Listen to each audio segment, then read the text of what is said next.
to tell y'all, it has been a whirlwind of a past couple of days. Might be a little bit of an understatement. Of course, you guys saw us get ready to prepare to go to the Okie Homesteading Expo. We had a wonderful time there, and I'm going to talk a little bit more about that in just a minute. But even when you come back home, you've got to try to play catch up, and sometimes that's not really fun.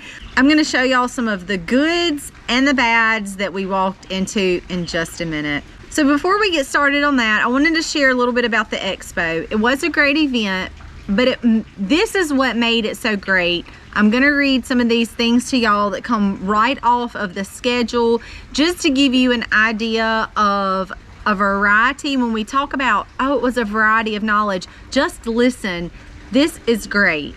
On day one, growing your own meats, never buy bread again, water glassing, building a homestead on a budget, growing tomatoes, stocking the pantry, making money off your homestead, intro to dairy, intro to chickens, intro to meat rabbits, wild edible plant identification, intro to llama fiber, wild game butchering, aquaponics, wild game processing, wild game cooking. So blacksmithing demos, sawmill demo, and an equipment demo. That was all on day one. Here is day two. Gardening without chemicals, pecan grafting, beekeeping for beginners and how to get started, raising butcher steers, bison, getting started with oxen, rabbit processing, meat processing, raising out your own feeder pigs, wild game butchering, predator trapping, wild game processing, wild game cooking, and then the same blacksmithing, calving stimulator, and equipment demos were also there for day two.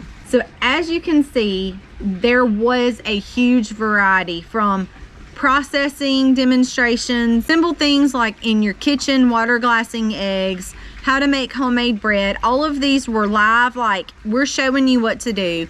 Wonderful event. We got to meet a lot of new people, which was really wonderful, to talk to people and hear their stories, maybe what's going on, maybe challenges that they have faced, failures and successes alike. It was wonderful to meet a lot of you guys, talk to y'all.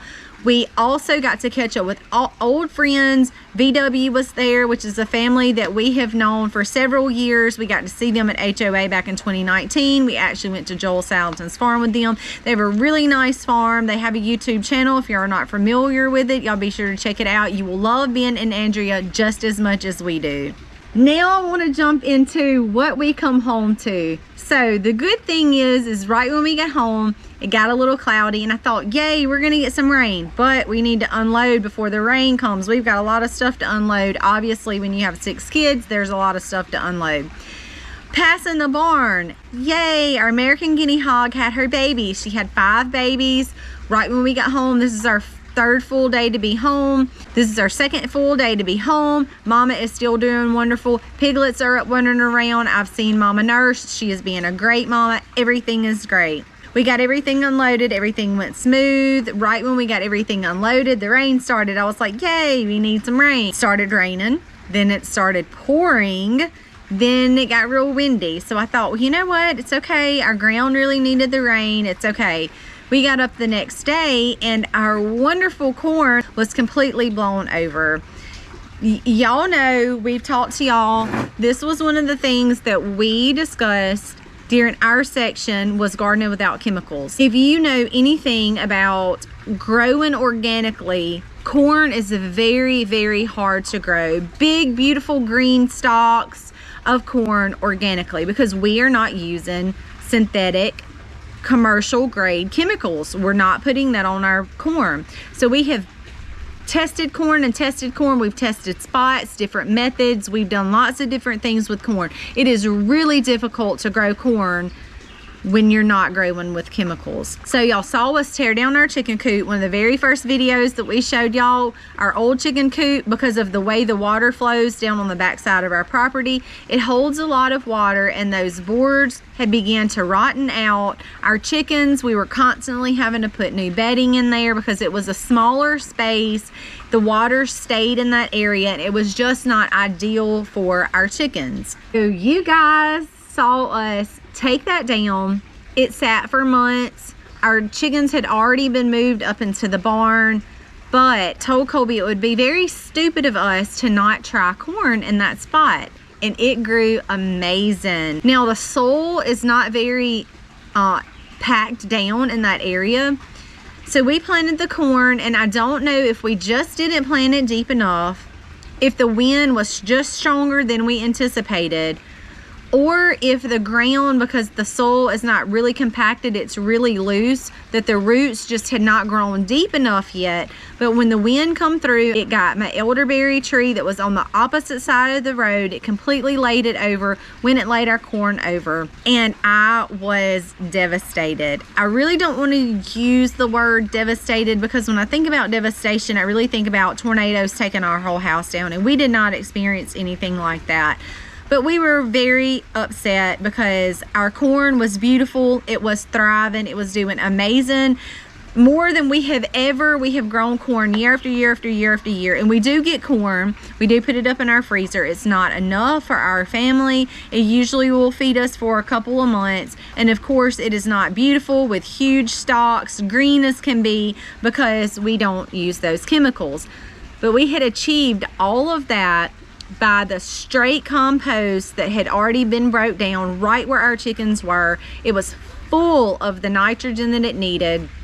So when we walked out the next morning to our corn completely laid over, I can tell you that we were really, really upset about that. Now, initially, I was hoping that once it dried up, I was going to be able to stand some of that up. It did not happen. The soil is literally so loose, as I would stand it up, it would fall back over. And it's actually so loose, I could just take my boot and stick it in the ground and run my boot backwards and separate the dirt. It is just that loose. So really, really upset, which leads me to my next point. Now I know the corn is not able to be stood up. It's just snapping at the bottom because it all blew over. It was not just a couple of pieces. It's not like I could just stand the ones up and prop them up on the ones that had fallen over. It just blew the entire thing down, as you guys seen. So my only other option was to pull it all up. So that's what we did. We fed it to our pigs, we fed it to the sheep, we fed it to the cows, we fed it to the chickens, we fed it to the rabbits. So every animal that was on the farm can benefit from that. So we worked very hard and got all of that up. As soon as it come up, it was replanted and watered. And I'm gonna pray this time that it was deep. It will go deeper. I did plant it a little bit deeper this time than we did before. So I'm hoping that that will make a difference in the future. And I'm hoping that we haven't already sucked up too much of the nitrogen out of the area. We did the best we could. We've worked really, really hard to get it cleaned up and replanted. We'll keep y'all updated and see what happens. Y'all wish us luck. That was a really upsetting thing to have to walk out to first thing the next morning. I also went around to all of the strawberry beds. I lightly weeded before we left, and I come back to grass that was like tall as my ankle. Weeding 2 beds this size is a job. It took me about 2 hours to go through and get all of the weeds and the grass out of this bed. I have another strawberry bed that's about the same size, same amount of time. I went through on my hands and knees, these are no-tills, and got all of the weeds and all of the grass out of all of these beds. We have gotten potatoes dug up. I had to weed around the tomatoes that are in the big gardens. I also planted basil with those tomatoes. We really try to do a lot of companion planting. I've got marigolds and basils out there with all of those tomatoes. The basil was more than ready to get out of those little cells, so they had to go out as well. Also had taken care of some squash. I call them squash borers. They're vine borers. Well, they're these little moths that will go to your squash plants. If you don't know what they look like, Google them. Google will send you a picture. If you see those, you need to be on the lookout for vine borers, because what those moths are going to do, they're going to lay eggs on the underside of your leaves. Those are going to hatch out and wiggle themselves down into your stems. And what they do is they usually start at the very bottom and they eat their way up inside of your stem, hollowing it out. It's very easy to take care of those. Y'all check out the video that I'm going to put out on how to take care of vine borers. But when you start seeing your leaves die back and splits in your vines, you know you've got vine borers. They're pretty easy to take care of, and most of the time the plant can heal itself and reroot. But I noticed those. I had already taken care of some in the back. Walking past my raised beds up front, I noticed some signs of that. I had vine borers in every one of my squash plants up there. So I also had to take care of that and get that done. It was priority, because as soon as I noticed that, the longer that I let them stay in there, the more they hollow out my squash and zucchini. They will do it to zucchini as well, until they literally destroy the stem of your entire squash plant, and obviously it will die. Another must was getting our mama doe rabbits separated from their babies. I had one mama that had 3 bunnies, and I had one mama that had 7. We're actually going to be selling a couple of our bucks, but I had to go ahead and separate the mamas from the babies so that we could go ahead and wean those babies off. I don't want my mamas to get dragged down too much, and they are about 5 weeks old, getting really close to 6, but they're eating really well. I have foraged some for them, and they are growing off very nice and getting on their mom's nerves. If you have ever seen a rabbit pen with the mamas, she will try to distance herself from the babies because they are rambunctious. They will nurse absolutely whenever she will be still long enough for them to nurse. So don't want to wear my mamas down too much. Went ahead and moved those out. They are absolutely gorgeous. We are still currently right now keeping ours just for fertilizer, but I will not deny the fact that a couple of those bucks, if they do not sell to help us pay for some of the feed, will probably be going to the freezer whenever our American Bressie. We have 5 roosters. I know for sure one is a little questionable. The rest are hens. I have 12. So that means a couple of the roosters are gonna have to go to freezer camp, because I don't want more roosters than I have hens. They can get extremely aggressive. I want to make sure that my hens are very well taken care of, because I am keeping those for layers. My white Jersey Giants are supposed to be here in July. They are going to be crossbred with the white Jersey Giant roosters, and I'm going to be making my whole own line of replacement meat birds, because we have kicked the Cornish cross out. The American breasts are growing off really, really nice. I'm going to give them a couple of months longer before we decide to go ahead and butcher them off, but I don't want them to get too old, because it is a little bit more difficult to get the feathers out of an older bird, and the meat seems to be a little bit more tender when you're talking about the age of the bird. So those are going to be taken care of pretty soon too, but they are growing off really, really nice. And so far we have been very pleased with them. We had one set of potatoes that we dug up about 2 weeks before we left to go to Okie Homestead. Those have cured out. They're very nice. I'm actually going to be putting them in my pantry today. But after I dug up today, early this morning, after I dug up the ones from this morning, they went out to our shop because it is cool and dark in there. I'm gonna let them cure out. I got a really nice haul on those. I'm gonna let y'all take a look at those as well. We might be called an asparagus farm in a couple of years. I literally have so many asparagus, which is not a bad thing, because the cool thing about asparagus plants is once you get them in the ground, they are there to stay. They will be there for a very long time. They're not an annual, they're not even a biennial. They are there to stay.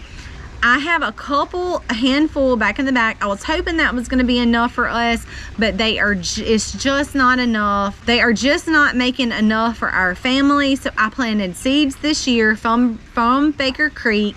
I also bought some plant starts from Azure, and I might have just a little bit too many. So I have had to up-pot all of the cells that I planted from seed, which was a lot of plants. If I had to guess, it would probably be between 100 and 150. So we are going to have asparagus in a couple of years, more than we know what to do with. That in itself took a couple of hours to up-pot all of those. And as y'all can see, we have been very busy on the farm. Farm life does not stop, but it is always worth it. No matter if we come home and the wind takes our corn out and we have to start over, it is always worth it knowing that we're growing our food, we're growing where we are, doing what we can, the best we can, and I challenge you guys to do the same thing. One of the coolest things I saw on our drive home was actually a couple of things that I saw. We passed one house that was in a very, very small lot, and the lady had raised beds. The entire side of her yard was nothing but raised beds. That's what I'm talking about, y'all. That house was actually in Oklahoma, but when we got over into Mississippi, we were almost home and I spotted another house. They had a decent sized side yard, and I saw growing containers, rows of them, big black growing containers. It was several rows of those, and I thought, you know what? That is what I'm talking about. Get a container, build you raised beds, grow where you can grow. It is so worth it knowing what you put on your food, from the soil to your plant to your fruit. Things that are coming from the grocery stores are being treated. The ground is being treated. They're spraying the plants as they grow. Then they're taking your food and putting more stuff on your food. I think about apples, lots of different fruits. They're coating things on our fruits and stuff now, much less the strawberries, things like that. They're just getting coated. The fruits are just getting coated with these chemicals.